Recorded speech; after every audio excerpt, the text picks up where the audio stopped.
지난주 이제 뭐 국회의원 선거가 있었는데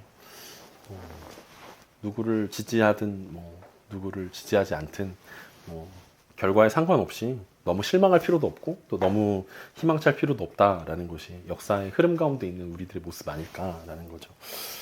지난주에 우리가 BCD 안디옥에서 바울의 설교를 통해서 역사를 이끄시는 분은 결국은 하나님이시다라는 것들을 우리가 생각해 봤는데 그 흐름 가운데 우리가 있다라는 거, 물론 우리의 어떤 선택과 우리의 투표라는 것들이 조금 뭐 영향은 주겠지만 하나님께서 이끌어가는 과정 가운데 우리가 있다라는 것들을 생각해 본다면 사람의 힘이나 능력 뭐 이런 것들로 우리가 어떤 역사를 바꾸어 보고 뒤흔들려고 하는 시도들은 사실은 뭐 거의 불가능하다라는 것들을 우리가 생각해 볼 수 있습니다. 뭐 제가 뭐 총선 얘기를 하려고 하는 건 아니고 제가 뭐 정치평론가도 아니고 전문가도 아니기 때문에 뭐 그 얘기는 뭐 나중에 여러분들이 전문가한테 들으시면 될 것 같고 우리가 선거를 준비하면서 공약집이 이제 집에 오지 않습니까? 후보들마다 이렇게 공약을 하겠습니다라고 이제 공약집을 이제 집에 보내주는데 결의가 이제 그걸 열심히 읽어보더니 아빠 후보들이 다 똑같아 공약이라고 이야기하는 거예요. 그러니까 주요 공약들이 다 겹치는 거죠. 분명히 당이 다르고 추구하는 방향도 다를 텐데 뭐 공약들이 다 비슷비슷하다라는 것들을 발견해내고 왜 똑같냐고 저에게 질문했는데 뭐 대답해 줄 수는 없었습니다. 왜냐하면 우리가 뭐 금세 뭐 있겠죠. 그게 뭐 어떤 걸 공약했는지 어떤 약속을 했는지 우리는 뭐 분명히 생각해 보지 않을 것입니다. 그런데 될 수도 있고 안 될 수도 있다는 생각들이 은연중에 우리 마음 가운데 있다라는 거죠. 이 사람이 이것들을 공약했지만 약속했지만 이걸 지킬 수도 있고 안 지킬 수도 있다. 그리고 대부분의 경우는 안 지키는 경우들이 훨씬 더 많다라는 사실들 우리가 너무 잘 알고 있기 때문에 어차피 안 지킬 거야. 어차피 못 지켜라는 마음들이 우리 가운데 은연중에 있기 때문은 아닐까라는 생각들이 든다라는 거죠. 온갖 좋은 것들은 다 들어있지 않습니까? 거기 안에 보면은 막 이것도 하겠습니다. 이것도 하겠습니다. 막 이것도 짓겠습니다. 이것도 뭐 바로 세우겠습니다라고 이야기하는데 그것을 지키지 않는다고 해서 무슨 큰일이 일어나는 것도 아니고 뭐 잡혀가는 것도 아닙니다. 그리고 그것을 하려고 막 노력했는데 안 됐다고 해서 우리가 막 그것을 막 비난하거나 너 왜 그거 안 지켰어라고 정죄할 수도 없다라는 거죠. 왜냐하면 현실이 녹록지 않기 때문에 최선을 다해서 노력하지만 그것들을 이루지 못했다라고 이야기한다면 사실 할 말은 없기 때문에 그렇습니다. 여러 가지 핑계를 대고 넘어갈 수 있는 거리들이 많이 있기 때문에 그렇다라는 거죠. 사람의 약속이라는 것들이 다 그렇다라는 거죠. 우리가 약속할 때도 비슷하지 않습니까? 누군가가 약속할 때 약속 시간을 변경하거나 장소를 변경하거나 날짜를 변경하는 것들은 흔히 일어나는 일들 아닙니다. 왜냐하면 우리는 내일이 있을 일들을 모르기 때문에 어떤 것들을 약속한다라고 하고 그것들을 목에 칼이 들어와도 지킨다라고 이야기할 수 없다라는 거죠. 사람의 약속이라는 것들은 지키려는 의지도 중요하지만 사실은 그 상황도 굉장히 중요하다라는 것들을 느낍니다. 그런데 우리가 살펴보고 있는 성경에 나오는 약속들은 전혀 다르다라는 것들을 발견하면서 우리는 굉장히 큰 위로와 신뢰를 받을 수 있다라는 것입니다. 하나님의 약속은 상황에 구애받지 않는다라는 거죠. 환경에 혹은 돈에 어떤 사람들에 전혀 영향받지 않으시는 것이 바로 하나님의 약속이다라는 것들을 우리는 성경을 읽으면서 깊이 깨달을 수 있게 되어 있습니다. 그래서 오늘은 우리가 하나님의 약속이 무엇인가에 대해서 한번 좀 더 깊이 살펴볼 필요가 있다라는 생각들을 했습니다. 그래서 지난주에 우리가 보긴 보았지만 23절부터 다시 25절까지의 말씀들을 보려고 합니다. 우리가 하나님의 약속을 흔히 언약이라고 부릅니다. 그래서 그 하나님의 이 언약을 우리 장로교에서는 언약 신학이라고 부르기도 합니다. 그러니까 성경을 해석하는 데 있어서 굉장히 중요한 관점이 하나님의 언약이라는 그 관점 아래서 언약 신학이라는 관점 아래서 성경 해석하는 것들이 굉장히 중요하다라고 이야기되고 있습니다. 그래서 오늘 그 부분들에 대해서 함께 이야기를 나누고 그리고 또 세례 요한의 이야기를 잠깐 나누도록 하겠습니다. 오늘 본문 23절입니다. 하나님이 약속하신 대로 이 사람의 후손에서 이스라엘을 위하여 구주를 세우셨으니 곧 예수라. 바울이 구약 성경의 역사를 쭉 요약해 주지 않았습니까? 하나님이 약속하신 대로 다윗의 후손으로 이스라엘을 위하여 구주이신 예수가 나셨다라고 소개하였습니다. 중요한 것은 여기서 바울의 포인트가 하나님이 약속하신 대로에 있다라는 것입니다. 왜 하나님의 약속이 중요한지 우리가 한번 생각해 봐야 되는데 첫 번째로 하나님의 약속, 하나님의 언약은 우리를 향한 하나님의 사랑과 은혜의 기초에 있기 때문에 그렇습니다. 하나님이 아브라함하고도 약속하시고 다윗하고도 약속하시고 또 뭐 예레미야라고도 약속하시고 예수님과도 약속하시는데 이 하나님의 약속의 기초가 되는 언약이 있습니다.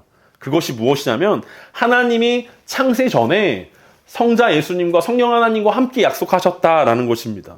그것이 무엇이냐면 오늘 우리가 본문으로 읽었던 에베소서 1장에서 고백하는 것처럼 창세전에 그리스도 안에서 우리를 택하사 우리로 사랑 안에서 그 앞에 거룩하고 흠이 없게 하려고 우리를 부르셨다라는 것입니다. 이것이 하나님의 예정이고 하나님의 계획이었다라고 이야기하는데 창세전에 하나님은 이미 삼위일체 하나님께서 언약을 맺으셨다라는 것입니다. 그 언약의 내용이 무엇이었습니까? 그것은 예수 그리스도가 이 땅 가운데 오셔서 우리를 위해서 대신 죽으시고 하나님께서 부활시켜 주시고 그것을 통해서 인간의 죄를 사해 주시고 인간을 의롭다라고 칭하시겠다라는 약속이 성부 하나님과 성자 예수님과 성령 하나님과의 언약이었다라는 거예요.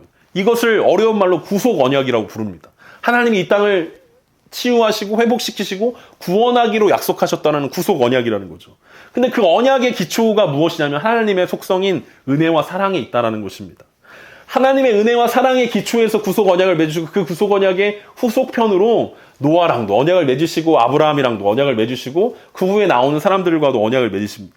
대표적인 사람이 누굽니까? 아브라함 아니겠습니까? 아브라함이 하나님의 복의 근원으로 삼으시겠다고 언약을 맺으셨습니다. 그런데 여러분 왜 하나님이 아브라함을 선택하셔서 그 사람을 복의 근원으로 삼으시려고 했느냐라는 질문했을 때 우리는 대답할 수 없다라는 거예요. 왜 이스라엘 민족입니까? 라고 이야기했을 때 우리는 대답할 거리가 없다라는 것입니다. 하나님 왜 저입니까? 라고 물어봤을 때 우리가 대답할 수 있는 거리가 전혀 없다라는 것입니다. 모세와 언약을 맺으시고 다윗과 언약을 맺으셨는데 하나님 왜 모세이고 왜 다윗입니까? 라고 질문하더라도 우리가 들을 수 있는 방법이 없다는 것입니다. 왜냐하면 그것은 하나님의 은혜와 사랑에 기초하고 있기 때문에 그렇습니다. 그런 의미에서 우리가 하나님의 언약 자손이라고 우리가 고백하고 있는데 왜 우리를 구원하셨습니까? 라고 질문한다면 우리의 신앙의 선배들이 불렀던 찬양의 가사밖에 우리가 대답할 수가 없을 것입니다. 우리가 예배 시간에 불렀던 그 찬양 아닙니까? 하나님의 은혜로 이 쓸데없는 자 왜 구속하여 주는지 난 알 수 없도다.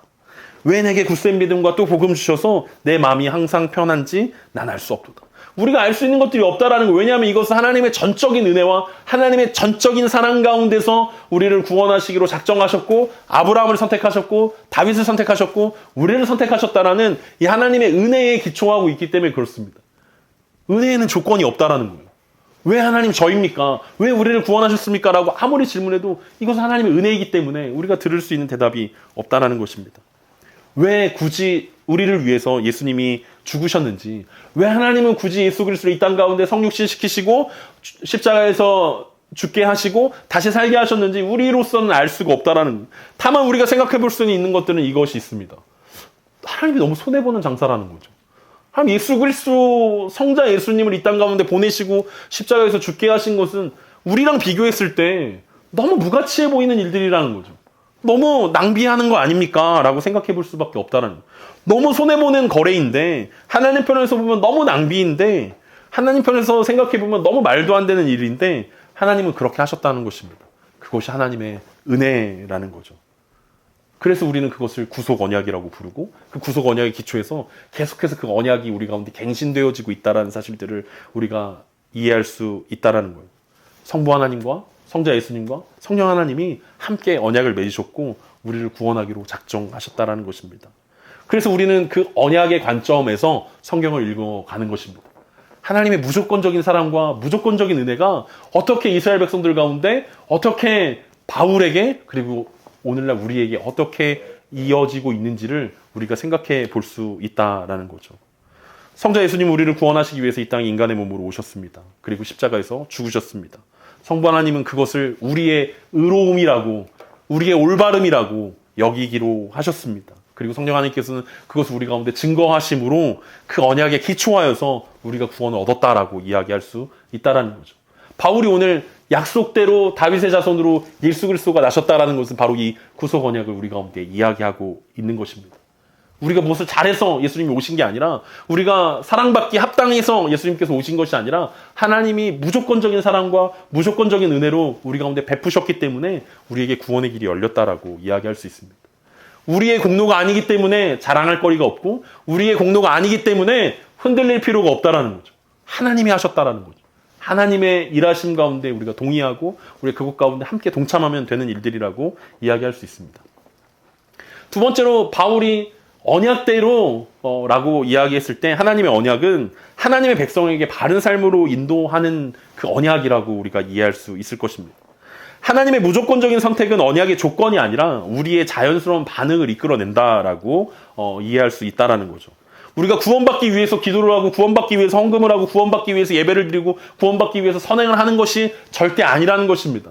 하나님이 구약의 이스라엘 백성들 가운데 율법을 주셨지만 구약의 조건으로 내거셨던 것이 전혀 아니었다라는 거죠. 하나님께서 무조건적인 사랑과 은혜로 이스라엘 백성들을 부르셨고 하나님의 백성 삼으셨기 때문에 하나님의 백성은 자연스럽게 그 율법에 반응하게 되어 있다라는 것이 하나님의 선택의 의미였습니다.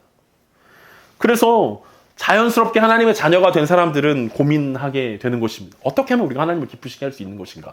어떻게 하면 하나님의 은혜와 하나님의 사랑에 무조건적인 사랑과 은혜에 반응하면서 살아갈 수 있을 것인가? 어떻게 하면 우리가 하나님의 그 부르심 가운데 합당하게 살아낼 수 있을 것인가를 고민하는 거죠.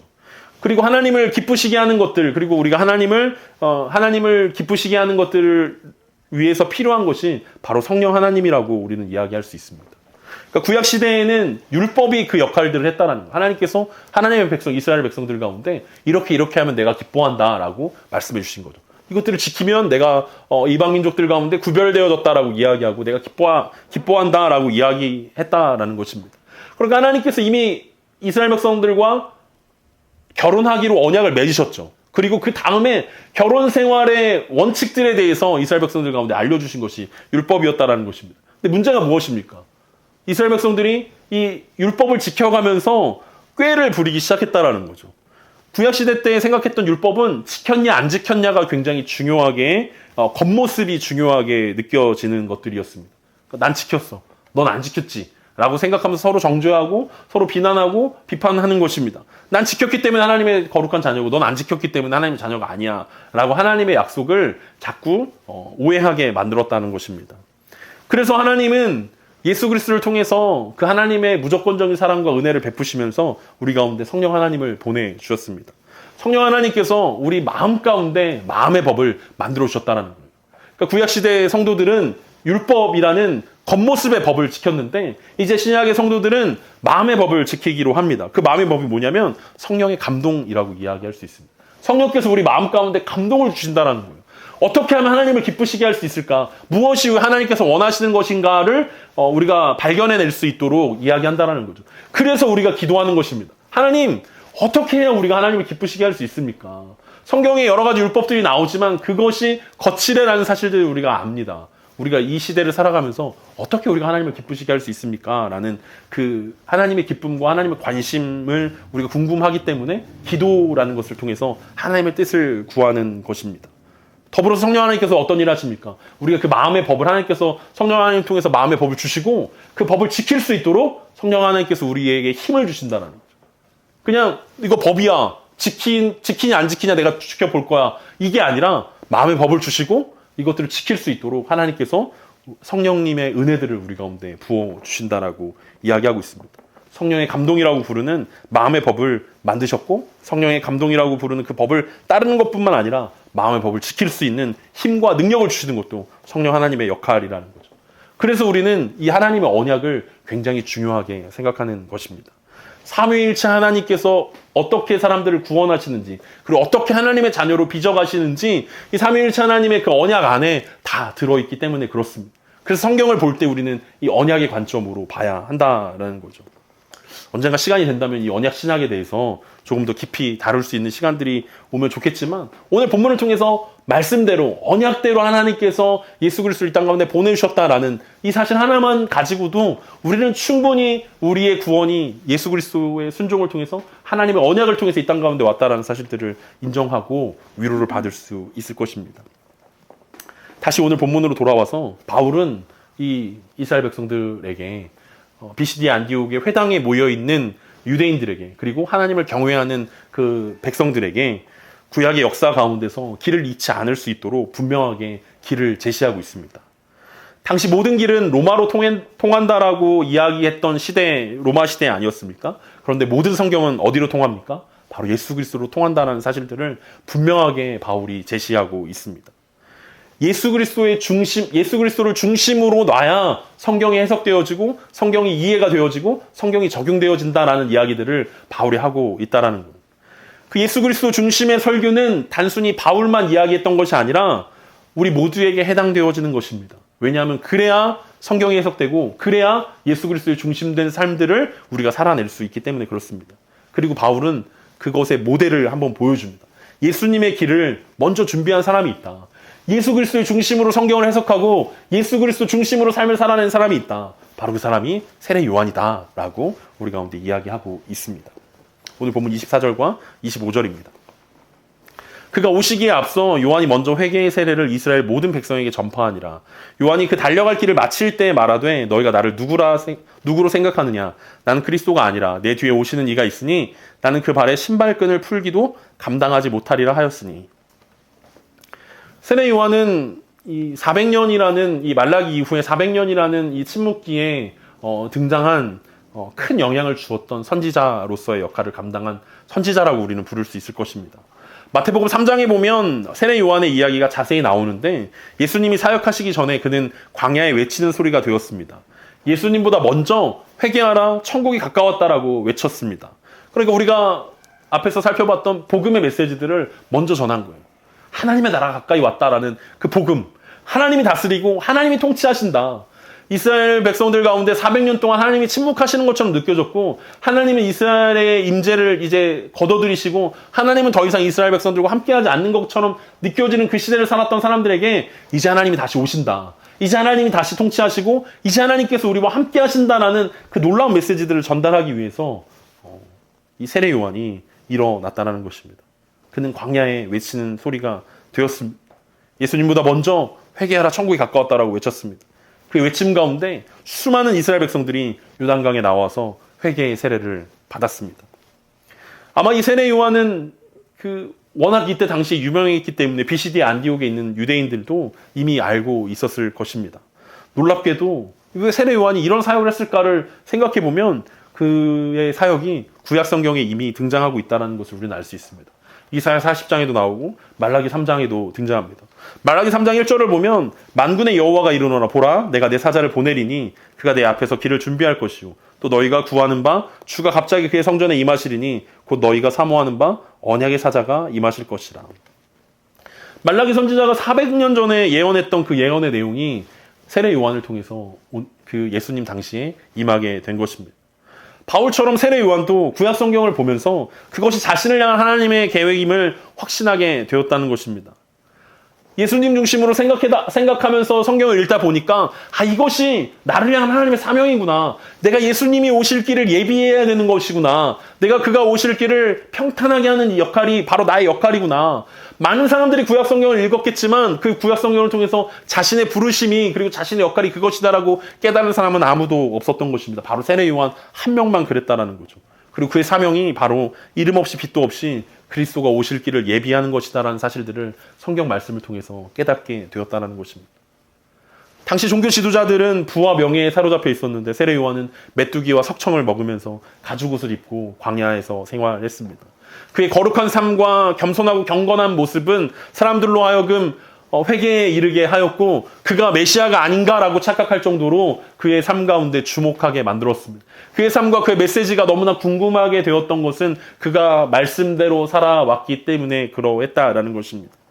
오늘날 저의 메시지가 저의 설교가 여러분들에게 혹은 사람들에게 먹히지 않는 것은 제가 말하고 설교하는 대로 살아내지 않기 때문에 그렇다라는 것들을 오늘 말씀에 비춰보면 그럴 수 있겠다라는 생각들을 하게 됩니다. 내가 진짜 메뚜기랑 석청만 먹고 가죽띠 띠고 광야에 살았으면 여러분들이 저의 목소리에 이렇게 귀 기울였을 텐데 혼자 먹고 혼자 다 먹고 맨날 치킨 먹고 막 이러니까 목사님의 얘기는 별로 들을 게 없구나라고 착각할 수도 있는데 그렇지 않습니다. 저의 메시지는 분명합니다.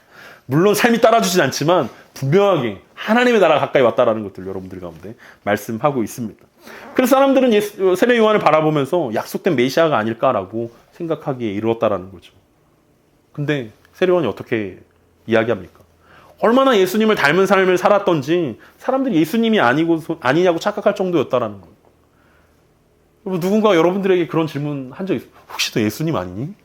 너 너무 예수님을 닮았는데 혹시 너 예수님 혹은 예수님의 제자? 혹은 사도 바울? 뭐 이런 여러분 얘기를 들어본 적이 있습니까? 어떻게 이렇게 착할 수가 있니? 야, 너는 진짜 성경에 나오는 그 인물이 맞다라고 혹시 사람들이 막 우리를 띄워주고 있지는 않습니까?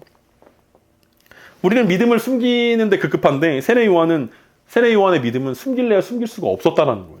왜냐하면 그는 말씀을 읽었고 말씀을 제대로 해석했고 말씀대로 살아냈기 때문에 그렇다라는 것입니다. 그러니까 세례 요한은 하나님의 언약을 믿고 있었다라는 거예요.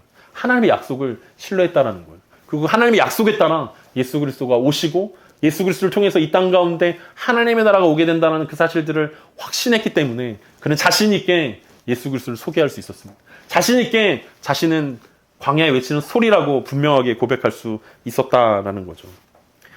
예수 그리스도가 우리 삶의 중심이 되기 위해서는 성경을 제대로 알고 이해하고 해석하는 것이 우리 가운데 필요할 것입니다.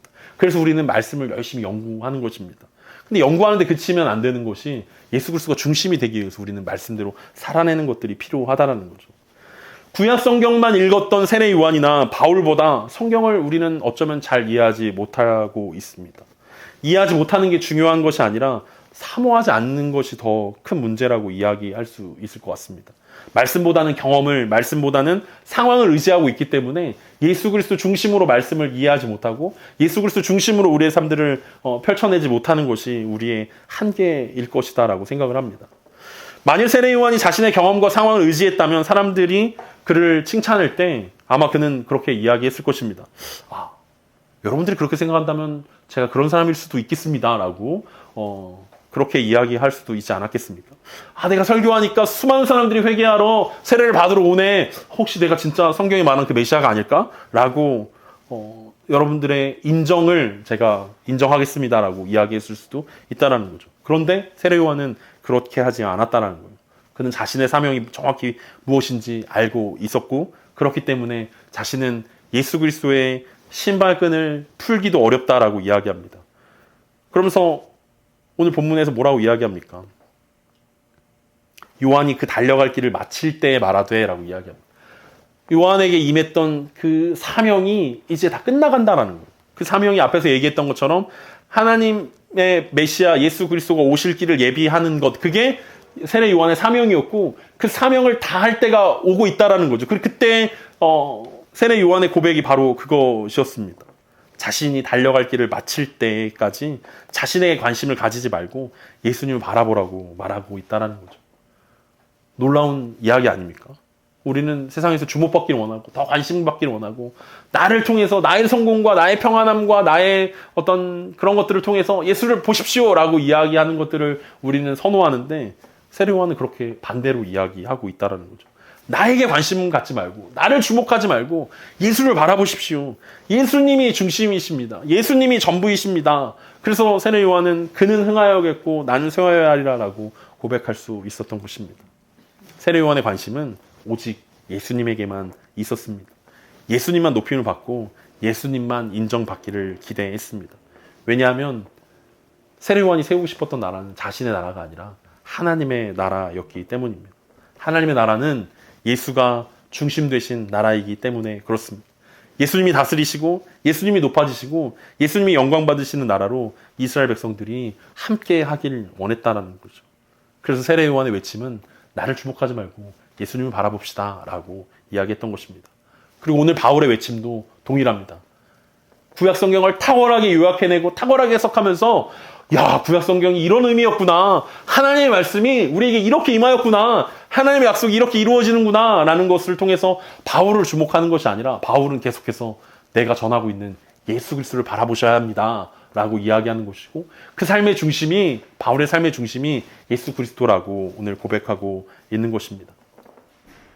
우리 삶을 한번 돌아봅시다. 우리는 무엇을 기대하고 우리는 무엇을 소망하면서 살아내고 있습니까? 우리의 삶에 어려움이 있는 이유는 무엇입니까? 혹시 우리의 삶이 우리가 앞에서 나눴던 것처럼 세상과 하나님의 나라를 겸하여 섬기려고 아둥바둥 하다 보니까 우리의 삶에 큰 어려움이 있는 것 아니겠습니까? 중심 되신 그리스도는 우리 신앙생활의 핵심 아니겠습니까? 우리가 제자 훈련을 통해서도 성격 공부를 통해서 우리가 계속해서 반복하는 것은 예수 그리스도가 우리 삶의 중심입니다. 예수 그리스도가 우리의 전부이십니다. 예수 그리스도가 우리의 모든 것입니다. 예수 그리스도면 충분합니다. 라고 고백하는 것의 핵심이 바로 예수 그리스도가 중심이라는 것입니다. 하나님 나라 핵심은 예수 그리스도에 있다라고 우리가 고백하는 것입니다. 그리고 예수님이 전부가 되기 위해서 우리가 고백해야 되는 것은 예수님이 전부이시기 때문에, 예수님이 모든 것이기 때문에 우리는 아무것도 아니다라는 그 고백이 우리 가운데 필요합니다. 예수님을 통해서 우리는 무언가를 얻으려고 합니다. 예수님을 통해서 우리는 무언가 내가 높아졌으면 좋겠고, 내가 뭔가 혜택을 받았으면 좋겠고, 내가 뭔가 지위가 높아졌으면 좋겠고, 내가 뭔가 인정받았으면 좋겠다라는 그 작은 속임수가 우리 마음 가운데 있다라는 거예요. 제 마음 가운데도 있는 것 같아요. 숨겨져 있는 것 같아요. 야, 설교를 잘 하시는군요. 사역을 잘 하시는군요. 정말 신실한 하나님의 사람이시군요. 라는 그런 평가를 듣기 원하고, 그런 칭찬이 있었으면 좋겠고, 그런 결과들이 있었으면 좋겠다라는 마음들이 제 마음 가운데 스물스물 올라올 때가 있다라는 거죠. 예수 그리스도가 중심에서 조금만 비껴나면 그런 일들이 우리 마음 가운데 들어온다라는 것입니다. 예수님, 내가 이렇게 신실하게 예수님을 섬겼는데, 내가 이렇게 신실하게 예수님을 따라가는데, 예수님 이렇게 제 기도 안 들으시면 어떻게 합니까? 예수님 저한테 이런 어려움과 환난들이 다가오면 어떻게 합니까? 라고 원망할 때가 종종 있다는 것입니다. 예수님이 전부이십니까? 예수님이면 충분하십니까? 예수님이 우리 삶의 중심입니까? 그렇다면 세례 요한이 그러했던 것처럼, 사도 바울이 그러했던 것처럼 말씀으로 다시 돌아가야 할 것입니다. 말씀을 보니까 말씀이 예수 그리스도를 향하고 있구나. 말씀이 예수 그리스도를 향하고 있기 때문에 우리의 인생도 예수 그리스도를 향하여야만 하는구나 라고 말씀을 읽고 깨닫고 은혜를 얻고 우리의 삶이 바뀌어야 할 것입니다. 우리를 구원하신 하나님의 계획을 확인하기 위해선 다시 말씀으로 돌아가야 한다는 거죠. 바람처럼 왔다가 바람처럼 사라져버린 세례 요한의 인생을 살펴보면서 우리도 우리가 예수님의 신발끈도 풀기 어려운 정말 아무것도 아닌 존재들입니다 라고 고백할 수 있는, 그럴 때 예수님이면 우리의 삶이 충분합니다. 예수님이면 우리가 모든 것을 가졌습니다. 세상의 모든 것들을 얻지 못한다 하더라도 예수님 한 분이면 충분하다라고 고백할 수 있는 저 여러분 되기를 간절히 소망합니다.